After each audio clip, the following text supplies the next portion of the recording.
In the quiet town of Brooksville, there lived an elderly man named Mr. Harper. He owned a beautiful old house that he rented out to a family, the Smiths. Mr. Harper was a kind and fair landlord, always ensuring his tenants were comfortable. The Smiths, however, were not ideal tenants. They were noisy, careless, and often paid their rent late. Despite this, Mr. Harper remained patient, hoping they would change their ways. As months passed, the Smiths' behavior worsened. They played loud music late into the night and left the garden unkempt. Neighbors complained, but the Smiths ignored them. Mr. Harper visited the Smiths, kindly asking them to be more considerate. But instead of apologizing, they rudely dismissed Mr. Harper, telling him they could do as they pleased. One day, Mr. Harper discovered that the Smiths had broken several rules of their rental agreement. They had painted the walls without permission and even caused damage to the antique flooring. Mr. Harper was upset. He had always been good to them, and they had taken advantage of his kindness. It was time for Mr. Harper to take action. Mr. Harper, though old, was wise and clever. He knew he couldn't confront the Smiths directly, as they were disrespectful and uncooperative. He needed a plan that would teach them a lesson and restore peace to the neighborhood. He carefully reviewed the rental agreement and the laws about tenancy. He found a clause that the Smiths had overlooked. If they broke the terms of the agreement, he had the right to evict them with proper notice. Mr. Harper sent the Smiths a formal notice, stating that due to their repeated violations of the rental agreement, they were being evicted. He gave them a month to vacate the property. The Smiths were shocked. They had underestimated Mr. Harper and never thought he would take such a stand. They tried to apologize and negotiate, but Mr. Harper stood firm. The law was on his side. The day the Smiths moved out, the neighborhood was relieved. Mr. Harper supervised the move, ensuring his property was left in good condition. Once they were gone, he set about repairing and restoring his beloved house. He repainted the walls, fixed the floors, and tended to the garden. The house soon looked as charming as it once had. Mr. Harper decided to be more selective about his tenants in the future. He eventually rented the house to a lovely young couple who appreciated the property and respected the neighborhood's tranquility. The neighborhood returned to its peaceful ways, and Mr. Harper often received thanks from his neighbors for resolving the situation so wisely and justly. In the next story, the annual pie contest was coming up. It was the most awaited event of the year. The winner's pie would be known as the best in town. Sam and his wife, Ellie, lived in Greenwood. Sam was famous for his delicious apple pies. He had won the pie contest for 3 years in a row. Everyone loved Sam's pies. This year, a new baker, Mr. Grumble, moved to Greenwood. He was determined to win the pie contest. Mr. Grumble was not very friendly. He often said, "I will win the contest, no matter what." As the contest day approached, Sam started to prepare his special apple pie. But Mr. Grumble had a sneaky plan. He wanted to make sure Sam wouldn't win this year. Late one night, Mr. Grumble sneaked into Sam's orchard and took all the best apples. Without his best apples, Sam can't make his best pie, thought Mr. Grumble. The next morning, Sam was shocked to find his best apples gone. He was sad but determined. "I will still make my pie," he said to Ellie. "We'll just use what we have." On the day of the contest, the whole town gathered. There were pies of all sorts. Sam made his pie with the apples he had left. It looked different but still smelled wonderful. Mr. Grumble had made a large, fancy apple pie. He was sure he would win. "No one can beat my pie," he boasted. The judges tasted all the pies. They loved Sam's pie. It was different but delicious. Then they tasted Mr. Grumble's pie. It looked good, but something was not right. Just as the judges were about to announce the winner, a little boy from the crowd shouted. Mr. Grumble took Sam's apples. Everyone was shocked. Mr. Grumble's face turned red. Sam was surprised but stayed calm. The judges asked Mr. Grumble if this was true. After a moment of silence, Mr. Grumble admitted it. He had taken Sam's apples. The town was disappointed with Mr. Grumble. They loved fair play. The judges disqualified Mr. Grumble from the contest. Now it was time to announce the winner. The judges said, "This year, the winner is Sam for his delicious and unique apple pie." But Sam had another idea. He stood up and said, "I thank you all, but I believe this year's contest should have no winner. We should celebrate the spirit of fair play and community." The town cheered for Sam's wise words. They agreed with him. This year's contest was about more than just pies. It was about honesty and kindness. Mr. Grumble felt sorry for what he had done. He apologized to Sam and the town. Sam forgave him, and the town did too. From that day on, Mr. Grumble became a better person. He and Sam even became friends. Sam taught him that winning is not everything. Being fair and kind is more important. Every year, the pie contest continued in Greenwood. It was not just about who made the best pie, but also about being together, enjoying the pies, and celebrating honesty and friendship. In another story, once upon a time in the little town of Harmonyville, there were two best friends, Timmy and Tommy. They did everything together, from playing in the park to sharing their lunch at school. However, one day, a new boy named Max moved to town, and things started to change. Max was different from the other kids. He liked to tease and make fun of Timmy and Tommy. Every day, he would snatch their toys, call them names, and even spread silly rumors about them. Timmy and Tommy didn't know what to do. They were sad and didn't want to go to school anymore. One sunny afternoon, as Timmy and Tommy sat in the park feeling down, they met an old man named Mr. Wilson. He was known as the town's storyteller and had a magical way of turning things around. Sensing the boys' sadness, Mr. Wilson invited them to his cozy little house for a cup of hot cocoa. The boys decided to take matters into their own hands. They huddled together and brainstormed a plan to deal with Max. Timmy suggested they create a secret club where kindness was the key to membership. Tommy added that they should invite Max to join, hoping he would learn the value of friendship. The next day at school, Timmy and Tommy started the Harmony Helpers Club. They made colorful posters and handed out invitations to everyone, including Max.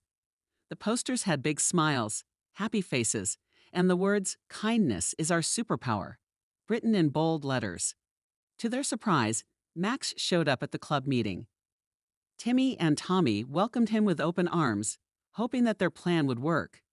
Each club member had a special job to spread kindness around the school, from complimenting classmates to helping teachers. Max seemed a bit unsure at first, but he joined in the activities. As the days passed, something incredible happened. Max started to change. The more kindness he received, the less he felt the need to be mean. Timmy and Tommy's plan was working. Max became friends with the other kids, and soon, the whole school was filled with laughter and joy. One day, Timmy and Tommy found Max sitting alone on a bench. He looked sad, and they could tell something was bothering him. Instead of teasing him or ignoring him, they approached Max with compassion. They asked if he was okay and if there was anything they could do to help. Max hesitated at first, but then opened up about feeling lonely. He explained that he had moved to Harmonyville because his parents had a new job, and he missed his old friends. Timmy and Tommy listened without judgment, realizing that Max's mean behavior was a way of hiding his own sadness. With understanding hearts, Timmy and Tommy decided to be true friends to Max. They invited him to play games, share snacks, and included him in all their activities. Max soon realized the importance of kindness and friendship, and he apologized for the way he had treated them before. The three boys became inseparable friends, spreading kindness and happiness throughout Harmonyville. The Harmony Helpers Club grew even stronger, with more kids joining to make their school a better place. Timmy, Tommy, and Max learned that revenge wasn't the answer, but kindness was the true superpower that could change everything. And so, in the little town of Harmonyville, a pro-revenge turned into a pro-kindness story, proving that even in the face of a bully, friendship and compassion could triumph. The once sad school transformed into a joyful place, all thanks to the simple power of being kind. In the next story, there are husband and wife, John and Mary Miller. They were well loved in their community for their kindness and generosity. One summer, a new family moved into the house next door. The Greens, Mr. and Mrs. Green, along with their 2 children, seemed friendly at first. However, it soon became clear that the Greens were not very considerate neighbors. They would play loud music late into the night and often left their yard in a mess, which made the whole street look untidy. The problem started when Mr. Green started to claim that a part of the Millers' backyard belonged to him. He based his claim on an old, unclear map of the property. John and Mary were surprised and upset by this accusation. They knew their property's boundaries well, as John's father had built their house. Mr. Green was adamant and began to build a fence that encroached onto the Millers' property. John and Mary asked him politely to stop, but he refused, insisting that he was right. John and Mary tried to resolve the issue peacefully. They suggested getting a professional surveyor to determine the property lines, but Mr. Green dismissed the idea. The Millers even offered to meet with a mediator, but the Greens were not interested in compromise. Feeling frustrated but not wanting to cause a neighborhood dispute, John and Mary decided they needed to come up with a plan to defend their property without creating more conflict. John, who had a keen interest in history and law, started researching property laws and the history of their town. He spent nights poring over old maps and legal documents. Mary, with her talent for networking, started talking to older residents of the town, gathering information about the history of the properties on their street. Together, they discovered that not only was Mr. Green wrong about the property line, but there was also an old bylaw that prohibited building any structure within 10 feet of a property line without a neighbor's consent. Armed with this knowledge, the Millers approached Mr. Green again, this time with historical documents and statements from longtime residents, along with the town's bylaw. They explained everything calmly and politely. Mr. Green was taken aback. He had underestimated the Millers, thinking they would just give in to his demands. Realizing he was in the wrong and could face legal consequences, he quickly agreed to remove the fence. With the fence issue resolved, the Greens started to change their behavior. They became more considerate neighbors, keeping their music down and maintaining their yard. The Millers' approach had not only solved the property dispute, but also improved the overall atmosphere in the neighborhood. John and Mary's clever and peaceful handling of the situation earned them even greater respect in the community. They had shown that it's possible to stand up for oneself without resorting to aggression or hostility. As time passed, the neighborhood returned to its peaceful ways. The Millers and the Greens even began to develop a friendly relationship. The Greens were grateful for the lesson in respect and community living they had learned from the Millers. The community, inspired by the Millers' approach, started a neighborhood committee to deal with issues cooperatively in the future. John and Mary were happy to see their neighborhood thrive on mutual respect and understanding. In the news story, there lived a humble artist named Thomas and his wife, Sarah. Thomas was known for his beautiful paintings, but he struggled to gain recognition beyond their small town. Sarah, a practical woman, often urged Thomas to give up his art and get a real job to support them better. Thomas, however, couldn't imagine his life without painting. He believed in his art and hoped to one day create a masterpiece that would win Sarah's support and admiration. One day, a flyer arrived in the mail announcing a prestigious art contest in the city. The winner would receive a significant cash prize and a chance to exhibit in a renowned gallery. Thomas saw this as his big opportunity. However, when he mentioned it to Sarah, she dismissed it outright. "It's a waste of time and money," she said. This hurt Thomas deeply, but it also ignited a spark of determination in him. He decided to enter the contest in secret. Over the next few weeks, Thomas worked on his painting every moment he could find when Sarah was not around. He poured his heart and soul into the artwork, a beautiful landscape of Willow Creek. As the contest day approached, Thomas carefully hid his work. He knew Sarah wouldn't approve, but he believed in his painting's potential. One afternoon, while Thomas was out buying supplies, Sarah decided to do some cleaning. To her surprise, she found Thomas's hidden painting. She was stunned by its beauty and realized its significance. Feeling guilty about her earlier discouragement, Sarah decided to secretly submit Thomas's painting to the contest. She hoped that if he won, it would restore his confidence and show him her support. The day of the contest results, Thomas was surprised to find an invitation to the award ceremony in the mail. Confused but curious, he attended, not knowing Sarah had submitted his painting. At the event, when they announced the winner, Thomas was shocked to hear his name. His painting, The Heart of Willow Creek, had won first place. The audience applauded as he took the stage, overwhelmed by emotion. After the ceremony, Sarah approached Thomas. With tears in her eyes, she confessed what she had done.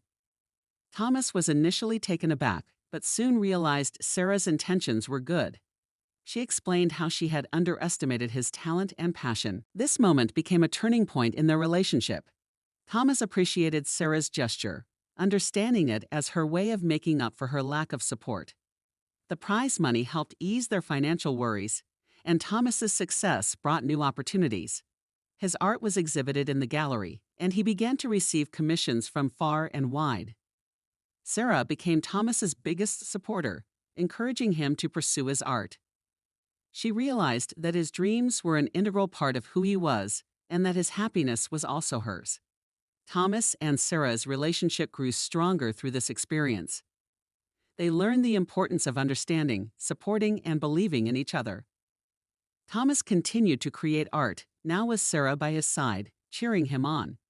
And in the heart of Willow Creek, their love and respect for each other became as renowned as Thomas's beautiful paintings.